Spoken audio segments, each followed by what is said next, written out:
I've been playing League for around 10 years. Ah yes, you loser. I bet you have no friends.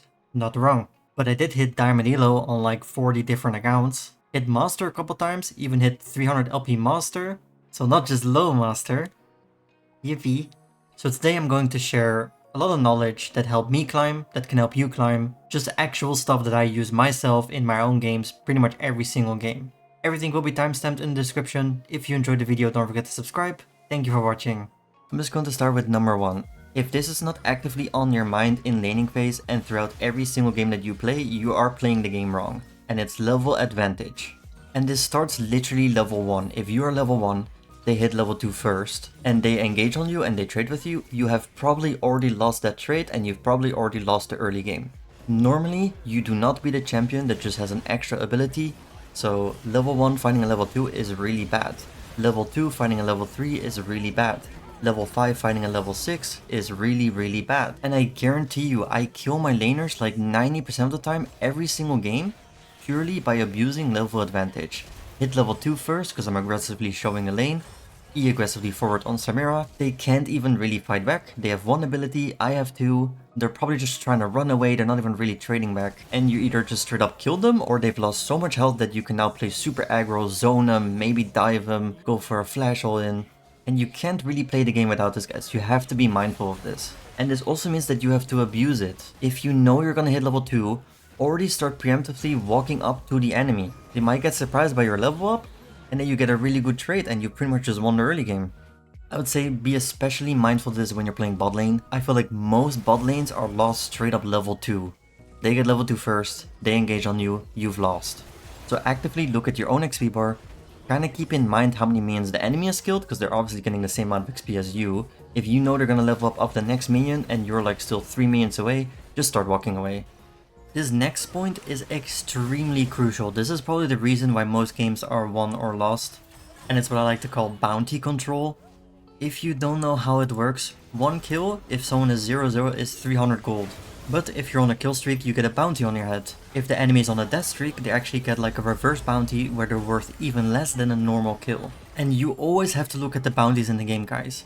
If you have a really big bounty on you, going for kills that are not worth a lot and dying for it is not worth it, because they're just getting more gold than you. You always have to look at the risk to reward ratio and see if what you're going for is actually worth it. I will give you an example. Let's say I'm an 8-0 Samira. 8 kills, 0 deaths. If they kill me, I am worth 1000 gold. So that is 3 and then a little bit more than a kill. 3 kills and a little bit more.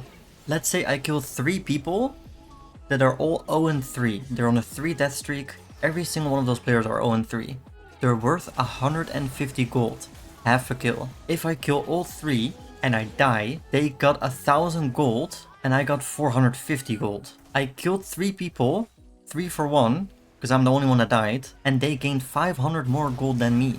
And if that shutdown goes to like a super scaling champion like Smolder, or a champion that's gonna be able to one-shot you, or just outscales your team comp like an Asol, that is really bad. That is extremely bad. You probably just lost the game. You really have to keep this in mind, guys, pretty much at all points of the game. It also goes for like protecting and playing around your teammates. If you can die, so your teammate can live because they have a bounty on them, that's good. If you can give less gold to them and maintain a like 1k bounty on your AD carry or something, that's great. That's really good. You also have to look at if someone is on like a 0-4 death streak and they're worth 100 gold, do you even want to flash for a kill like that? I personally wouldn't flash, because I don't want to trade flash for 100 gold. Sometimes it's not even worth ulting to kill like someone that's 0-5, when there could be a bigger threat that you want to save your ultimate for.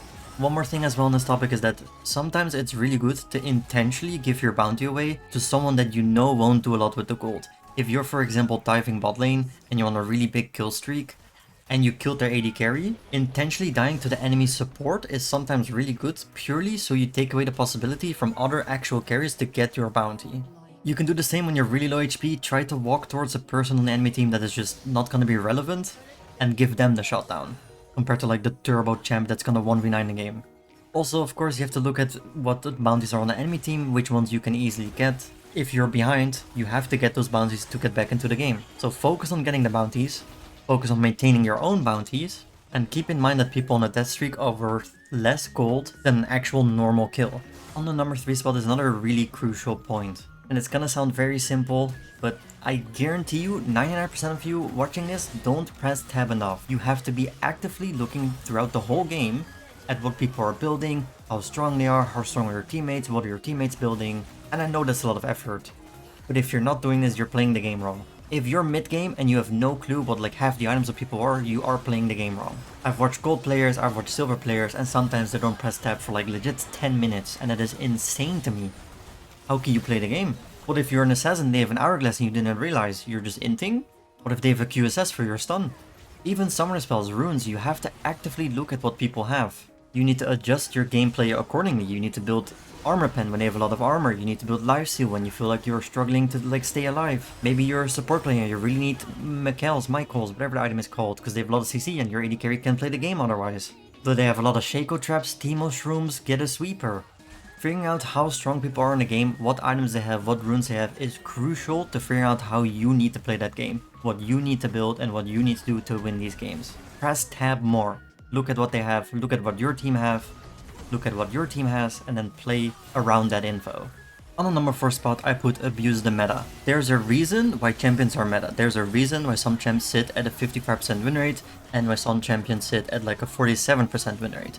If you're playing a 47% win rate champion, you have to perform way better than the 55% win rate champions, because they just win more often on average. So when Riot reworks a champion like Naafiri, which they just did, or when Moose beat Darius jungle becomes meta, and they're sitting at like a 55% win rate, and you're a jungle main for example, you kinda have to just pick, or you don't need to do this if you don't want to play the meta champions, you have to at least ban them, don't leave them open, but I would recommend just picking them up. These people playing them are not Darius jungle OTPs, they're not Naafiri jungle OTPs, they're just people like you picking the really current OP champions and winning more often than not.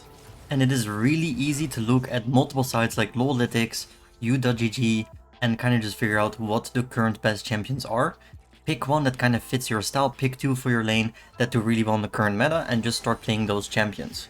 Like yes, you can get to any elo with any champion kind of, but I wouldn't recommend trying to climb to diamond with a champion that has a 47% win rate, when you could just be picking Naafiri with a 55% win rate, and just get there 10 times faster. It's also worth to ban the champions even if they're not specifically in your lane. When the Darius Mooseby jungle was meta, the ratio of the Darius jungle on the enemy team winning compared to my jungler on a normal jungler winning was like 1 to 10. So I started banning Darius jungle if my own teammate didn't want to play it, just because they kept completely snowballing the game from the other side. That's also something you could consider. If there's something really OP, your team doesn't want to play it, don't leave it open for the enemy team. But yeah, abuse the meta. There's a reason why those champions are meta. It's because they're good, better than the other champions. Next point is punishing cooldowns. A big part of League of Legends is kind of like looking out for people's cooldowns, what they've used, what they're holding, and what you should use and what you should hold. If you're, for example, for Malzahar and you've seen him ult someone else like 20 seconds ago, okay, now you know the Malzahar ult's out of the way. You can play more freely, you can play more aggressively, but this also means realizing what they didn't use. If you're versus a Katarina and you have CC, and you're throwing all your CC out there when the Katarina hasn't even ulted yet, and then the Katarina kills your whole team, that's kinda your fault. You could have saved a little bit of CC for the Katarina ult. You have to punish enemy cooldowns, you have to watch their cooldowns, figure out what they have, what they don't have, and then play accordingly. This also means punishing mobility. If a Zed uses W aggressively, he's now lost his gap closer, he's lost his escape. That would be a good time for you to punish his like a mobile 10-second window. And speaking on like Zed for example, if you're playing a mobility champion yourself with a dash, you can't really afford to use the dash before Zed ults you. You have to save it until he presses R on you, and then you try and dash away from the R. The next one is something I think a lot of people struggle with, but it's Minimap Awareness. If you get ganked by, let's say, a jungler, or a roaming support, or even a top laner when you're playing mid lane, and you're like, wow, top lane div, support div, technically that's your fault for not being aware that that guy could have been roaming to your lane. You have the info, you can look at the map. You can be like, oh wait, the enemy support is not bot lane, he could be potentially around mid, maybe I should be a little bit safer here, and not play too aggressive. It's gonna sound crazy, and I know it's probably gonna sound really weird because you want to play the game, you don't want to stare at a minimap for 20 minutes straight, but you should be looking at it very, very often. Constantly. Every single wave, every single rotation that you do. When you're about to go for a play, you should look who's missing. Are you gonna go for an aggressive trade? Where is the jungler? Is he on the map? If you don't do this, you're just gonna end. You're gonna give kills away for free, you're gonna go in the wrong moments, And that's how you kind of just lose games. And kind of keep that in mind. A lot of people are like, yeah, the enemy support roamed, they didn't ping it, and it's true. Your team probably could have pinged it and it would have helped. But you had the info. You could have looked at the minimap. You can't make your teammates better. That doesn't work. They suck. But you can be better. You can look at the minimap more. Yeah. The next point is going to be strategic dodging. And this only, you have to kind of understand how the dodging system works in League of Legends. I'm just going to show you this picture right here. If you dodge for the first time, you lose 5 LP, which is pretty much nothing. Let's say you gain 20 per win. You pretty much lost 1/4 of a win. Or 1/4 of a loss, I guess, however you want to look at it. You get a 6-minute debuff, doesn't matter. Go get a drink. Losing 5 LP instead of the 20 LP you could have lost is obviously a net gain. That's good. So if you have a really bad comp that you're playing into and you feel like you're just not gonna win, your champ doesn't do well into their team, you might have a troll, the morale's already really bad, and you're still in the first area of the dodges, you might as well just dodge. Why not? It's there. You can use it. Nothing will happen to your account. You get a 6-minute penalty, you lose 5 LP, you queue it up again. 5 LP to get a pretty much new champ select is sometimes very worth it. If you dodge one time, you're put into a dodge queue that is 24 hours, meaning that if you dodge again in those 24 hours, you will be put into the secondary penalty, and there you lose more LP. And I would say that is not really worth it anymore, because then you're losing 15, and at that point you might as well just play the game out. So as long as you're in step 1, strategic dodging can be very OP. Paying 5 LP to not lose 20 is a good thing, so use it. Alright, number 8, runes and items.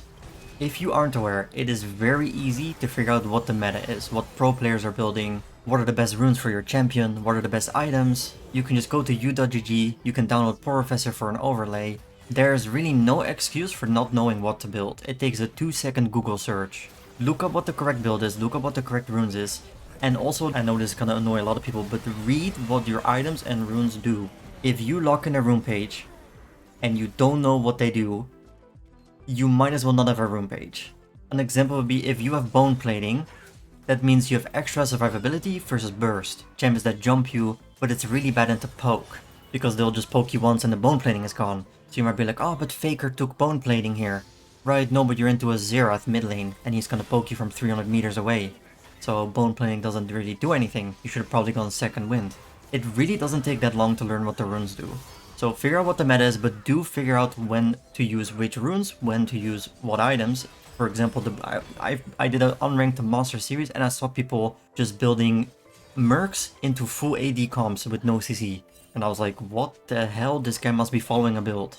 And you're just griefing yourself. Don't blindly just copy the rune page, follow the build.